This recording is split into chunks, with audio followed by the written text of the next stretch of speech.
அப்பா, எங்கள் பிள்ளைகள் ஆசீர்வதிக்கும். Speak it, meditate it and do it. Then you will make your way prosperous and successful. வெற்றியோடு எங்கள் பிள்ளைகளை நடத்தி உயர்த்தி காத்துக்கொள்ளுங்க. வருஷ கடைசிக்கு வந்துட்டோம்ப்பா.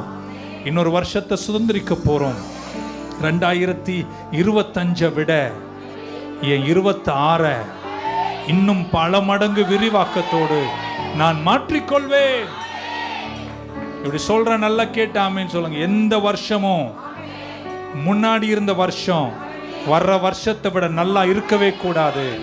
எல்லா வருஷமும் இருந்ததை விட இன்னொரு மடங்கு நீங்கள் சாதித்துதான் வாழ வேண்டும்.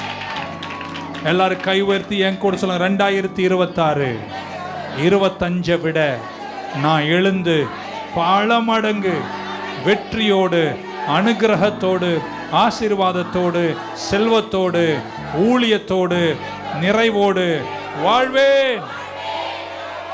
எங்கள் பிள்ளைகளை ஆசீர்வதிங்க, காத்துக்கொள்ளுங்க. இயேசு கிறிஸ்துவின் நாமத்தில் வேண்டுகிறோம் ஜீவனுள்ள எங்கள் நல்ல பிதாவே.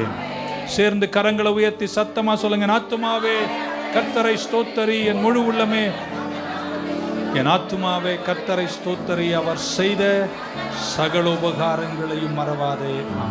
கர்த்தராகிய இயேசு கிறிஸ்துவின் கிருபை, பிதாவாகிய தேவனுடைய அன்பு, பரிசுத்த ஆவியானுடைய ஐக்கியம் நம் அனைவரோடும் அல்ல பரிசுத்தவாளோடும் திருச்சபையோடும் கூடி வந்த தேவ மக்கள் யாவரோடும் இன்றும் என்றும் இருப்பதாக.